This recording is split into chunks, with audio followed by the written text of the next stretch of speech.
British नाइजीरियाई मूल की content creator पेलूमी noobie एक छोटी सी कार लेकर लंदन से लागोस के सफर पर निकली हैं। हे भगवान, ये हो रहा है। पेलूमी यूरोप से पश्चिम अफ्रीका के रोमांचक सफर पर निकल पड़ी। खतरों, मुश्किलों और संकटों से घिरा उनका सफर, जैसे कि ये कार हादसा। इस बारे में बताएंगे बाद में। पहले ये कि इसका आइडिया उन्हें कैसे आया। मुझे चीजें एक्सप्लोर करना अच्छा लगता है। जहाँ के लिए निकली हूँ वहाँ की संस्कृति में डूबकर उसे दर्ज करना चाहती हूँ ताकि और लोग भी उससे प्रेरित हों। हाल के वर्षों में मैं कई देशों का दौरा कर चुकी हूँ। 80 से ज्यादा देश हो गए हैं। मैं उन दो जगहों को जोड़ना चाहती थी जिन्हें घर मानती हूँ, लंदन और लागोस। नाइजीरिया के लागोस में जन्मी पेलूमी 10 साल की उम्र में परिवार के संग लंदन आ गईं। 24 जनवरी 2024 को पेलूमी ने लंदन से अपनी अब तक की सबसे बड़ी यात्रा शुरू की। पहले डोवर और फिर वहां से फेरी। आंखों में आंसू भर आते हैं। लगता है वाह, मैं वाकई ये कर पा रही हूँ। आगे फ्रांस और स्पेन से होते हुए वो जिब्राल्टर पहुंचती हैं और यहाँ से अगली नाव पकड़कर मोरक्को उतरती हैं। अब मैं महाद्वीप पर पहुंच गई हूँ। लागोस, मैं आ रही हूँ तुम्हारे पास। मोरक्को में एटलस पर्वत से पश्चिमी सहारा पार करने में उन्हें 3 दिन लगते हैं। सफर अपनी गति से जारी था, लेकिन फिर वो मुश्किल होने लगा। पश्चिम अफ्रीका में घुसते ही मुझे लगा, ओह ये तो मुश्किल है। सड़कों की हालत हो या मेरी अपनी थकान, क्योंकि काफी लंबे समय से सड़क पर हूँ और फिर बॉर्डर के मुद्दे और फिर ये कार हादसा, ये सब एक के बाद एक होता चला गया। लेकिन जो भी है बेशकीमती है। इतनी सारी यादें हैं। पेलूमी 75 दिन तक सड़क पर रहीं। देशों और उनके लोगों को जानने समझने में वक्त लगाया। लंदन से लागोस तक उन्होंने 10,000 किलोमीटर से ज्यादा का सफर किया और कुल 17 देशों से गुजरी। इस दौरान उनके इंस्टाग्राम फॉलोवर हर पल उनके साथ थे। शुरुआत में 12,000 थे। सफर खत्म होते होते करीब 3 लाख हो गए। मैं तो असल में इसे एक रोड ट्रिप की तरह ही ले रही थी, एक और बड़े रोमांच की तरह। चीजें जिनसे मैं प्यार करती हूँ।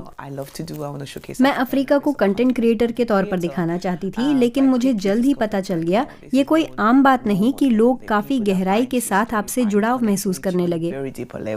इंस्टाग्राम पर उनकी कामयाबी की एक वजह हो सकती है उनकी सच्ची, ईमानदार शख्सियत। आराम और मस्ती भरी जिंदगी बिल्कुल भी नहीं। ओह, ये सड़क, वे इसे अफ्रीका मसाज कहते हैं। भूख लगी है, शावर चाहिए, थकी हुई हूँ। इस दौरान वो ज्यादातर अपनी कार में ही सोईं, रेस्ट स्टॉप्स पर नहाईं और छोटे कैफे या ड्राइविंग करते हुए कुछ खा लिया। लेकिन उनके लिए ये सब करना इतना अहम क्यों था? मैं एक से दूसरी जगह के सफर पर निकले आम यात्री जैसा महसूस करना चाहती थी, एक सच जीना चाहती थी। इसलिए मैं एक आम यात्री की तरह बॉर्डर देख पाई, किसी वीआईपी की तरह नहीं। बड़ा मुश्किल था सब। अपने डरों का सामना करते हुए वो सीमाओं पर महिला विरोधी रवैये के अलावा भ्रष्टाचार और नौकरशाही से निपटी। सड़कें खराब, रोमिंग की दिक्कत, इंटरनेट का काम ना करना। आए दिन बहुत सारे उतार चढ़ाव आते रहे, लेकिन कई अच्छे पल भी थे।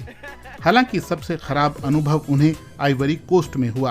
पेलूमी की कार एक ट्रक से भिड़ गई। उस ट्रक की वार्निंग लाइटें ऑन नहीं थीं।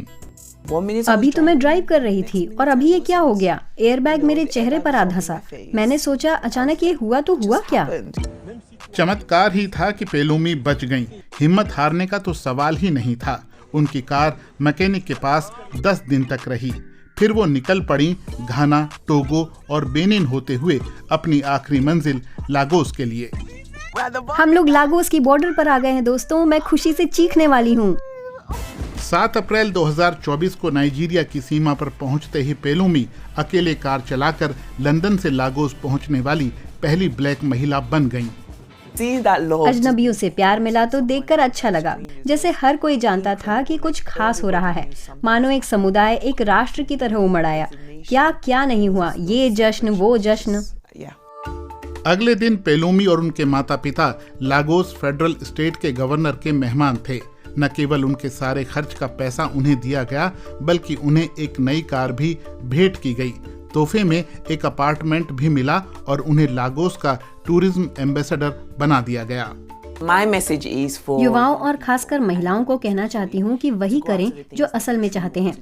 उम्मीद है कि मेरे सफर से उन्हें प्रेरणा मिलेगी, क्योंकि मैंने महसूस किया है कि तुम्हारे और कुछ भी कर गुजरने के जज्बे के बीच ही असल जादू छिपा है। बहादुरी के साथ पेलोमी का साथ निभाने वाली उनकी कार को शानदार रिटायरमेंट मिला। वो लागोस के एक कल्चरल सेंटर में नुमाइश के लिए रखी गई है। उधर पेलोमी नए रोमांचों के लिए खुद को तैयार कर रही हैं।